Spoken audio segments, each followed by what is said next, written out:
Grabe mga idol, oh. Grabe nangyari sa aking idol, oh. Nakawala ang aking aso, tapos dami ang kanyang kinakagat. Almost walo ka pabo itong breeder ko.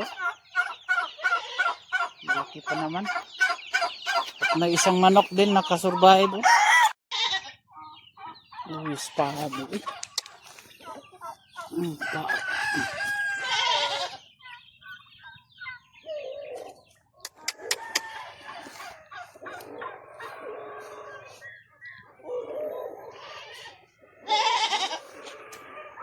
Kaluoy.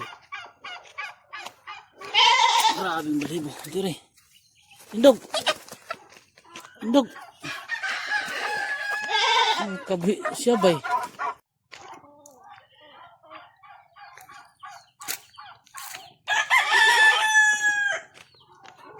Ah!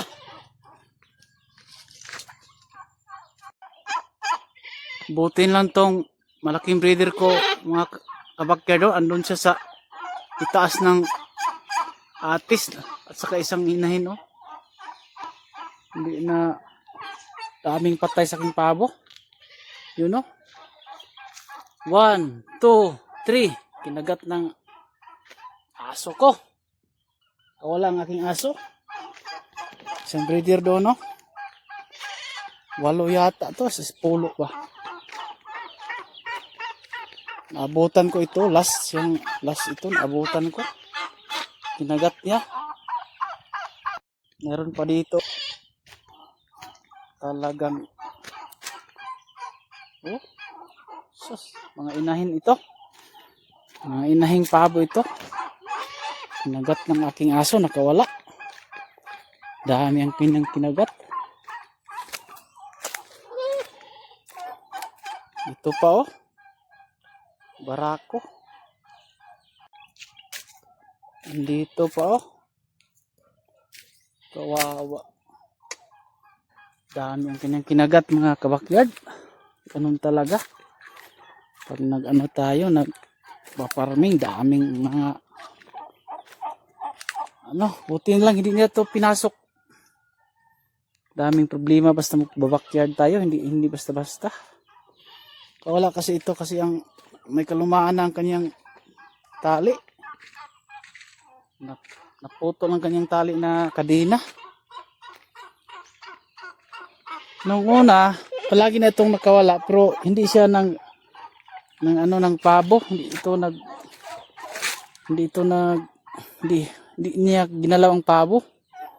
Mga manok lang at saka pato. Ngayon ang pabo ko na may kanyang ginalaw. Kawawa. Yun, no, mabuti nandun sila sa taas, oh. May natira pa akong breeder na malaki. Sige lang. Ganun talaga. Kakaiyak. Sakit sa damdamin. Buti lang hindi niya tripan tong aking kambing. Taas ng hindi sila dali-dali magalaw. Hindi na sila bumababa, natatakot na sila. Baka patayin sila ng aso ko.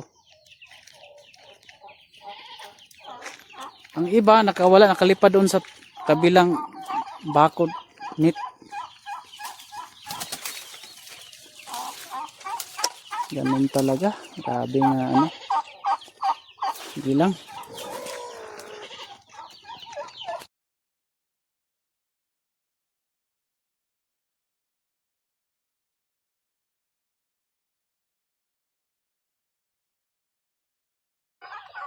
Takot talaga sila. Doon, dalawa. Takot talaga sila sa aking aso. Dito kabakyard, oh.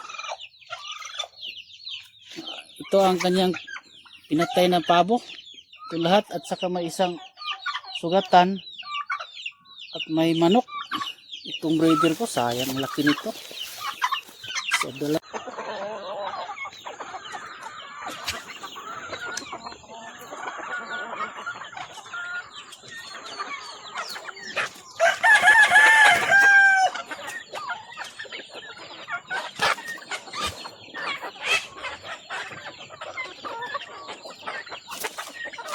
kunti na lang sila.